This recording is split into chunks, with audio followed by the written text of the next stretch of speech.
Hi everybody, I'm Ryan. Today we're going to do the sideboard guide for Enigmatic Fires in Pioneer. Now this is my favorite deck in Pioneer at the moment. I've talked about in my deck tech, which by the way is a video posted right before this one, which you should check out on my channel, that this is the mid-range killer. So let's talk about how to win these post-board games. Let's jump right into it. So what we're going to do is go over the top 10 most popular decks in Pioneer, and hopefully understanding how to sideboard against these top decks, you can kind of fill in the blanks for the not top decks. So the first one is Rakdos midrange. This is a very small sideboard. We're going to be bringing in our 2 portable holes.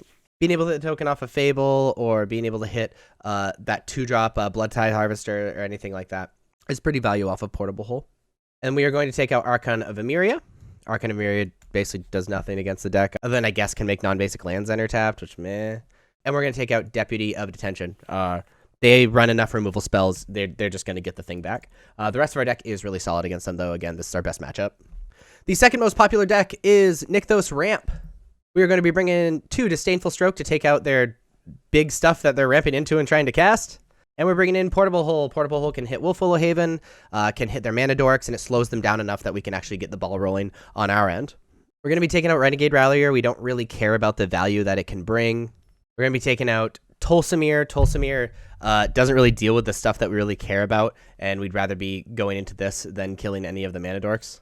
And we're going to shave 2 of the Bitter Reunions, just because Bitter Reunion is definitely like the cut card. It's important we have Nylea's Presence to fix our mana, and it's important we ramp with Wolfwillow Haven, and like being able to take out the Mana Dorks with Oath of Chandra is really solid. So we're just going to shave 2 Bitter Reunions because the rest of our deck is very good against them. The third most popular deck is Mono White Humans. This matchup is not super great. Obviously, we're going to be bringing in our Portable Holes and our Rending Volleys, just try to slow them down as much as possible. We're going to be bringing out our Fires of Invention. It's important that every card in our deck does something in and of themselves, and tapping out for Fires of Invention, yes, we can cast 1 more spell that turn. If we have it, is like solid, but it's really scary to just have a Fires of Invention hand, cast Fire of Invention, get like value out of it for 1 turn, and then you die, and that happens a lot. So we take out Fires of Invention here, which is important. Every card in our deck does something, and we're gonna take out Archon. They run a lot of basic lands, and like by the time we can cast Archon, they're done multi-spelling. Fourth most popular deck is It Phoenix? Against Is It Phoenix, we're bringing in Mystical Dispute. We are bringing in Rest in Peace, obviously. This is a fine matchup, by the way.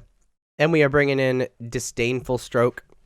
Disdainful Stroke can hit things like the thing that lets them take an extra turn, can hit Treasure Cruise, Crackling Drake, all of that good stuff. We are bringing out our Oath of Chandra, because it doesn't really hit anything, and the thing it can hit just recurs. Bringing out Deputy of Detention for the same reason we bring it out against red-black mid-range. They have too much removal for it to get any actual value. Tolsimir for the same reason as Oath of Chandra. Renegade Rallier because we're not looking for value, we're looking to take over the board, and is really bad alongside Rest in Peace. Night of Autumn, there are no artifacts or enchantments we really care about, and we don't really care about gaining life, we're trying to take over the game. I don't really like Agent of Treachery against this deck because when they kill you all at once, and you don't really have time to take a permanent that really matters. Like, they're playing a bunch of permanents that matter, and those bunch of permanents that matter are often cast a turn before or 2 turns before the turn they actually kill you. And just like before, our shave card is Bitter Reunion. That's how I sideboard against Phoenix. The 5th most popular deck is Azorius Control. This is an awful matchup. What we do against this deck, we bring in our Disdainful Strokes and Mystical Disputes, just try to stop some of the stuff that they're doing to us and maybe protect our things. We are bringing out our Chain to the Rocks. We're bringing out our Archon of Emeria because it doesn't really do anything. And we're just trying to play a bunch of cards that have value. We're bringing out Deputy Detention because it doesn't really hit much. It can hit Elira out of the board, but we have plenty of other answers to it that doesn't give them the thing back. The 6th most popular deck is Gruul Midrange, also known as Red-Green Vehicles, whatever. We're bringing in the Portable Holes because it just hits a lot of cards that matter, especially Mana Dorks, and bringing in Disdainful Strokes for the vehicles like Kasika's Chariot. It's pretty solid. We're bringing out Archon of Emeria, and this is one of those matchups where almost every card in our deck is fine, so we're going to be cutting cards that are fine for just better cards in the matchup, in that we're going to be shaving on Bitter Reunions. The 7th most popular deck is Lotus Combo. Against the Lotus Field combo deck, we are bringing in our 4 Mystical Disputes, our 2 Disdainful Strokes, and our 3 Rest in Peace. So the counter spells go without explanation. The Rest in Peace means that they can't grab that 5-mana creature that gives everything in their graveyard flashback. So it makes it harder for them to combo because that's the easiest path for them to combo. So Rest in Peace can slow them down. They need a clearer path to combo than normal. We're bringing out our Chain to the Rocks. There's no creatures that we really care about. Bringing out an Oath of Chandra again. Creatures we really care about. Cavalier of Dawn because there's no non-land permanents we really care about. Tolsimir isn't great because, again, no creatures we really care about. And we're going to cut a Deputy Detention. The 8th most popular deck is Greasefang. Against Greasefang, we're bringing in 3 Rending Volley. We're bringing in 2 Rest in Peace. Rending Volley is awesome because it can get Greasefang the same turn that you play it. Make sure they don't combo. And Rest in Peace can shut down the combo entirely, and then they just become a bad mid-range deck. We're bringing out Arcana of Emeria. They rarely double spell. We're bringing out 2 Chain to the Rocks because there's literally only 1 creature we care about, and Chain to the Rocks does not do that at instant speed. And we're going to bring out 3 Bitter Reunion. Again, as like this is our Bitter Reunion is our shave card. 9th most popular deck is Mono Blue Spirits. Against the Spirits deck, we are bringing in Rending Volleys. We're bringing in Missile Disputes, obviously, because it can counter literally their entire deck. And Rending Volley can kill literally their entire deck.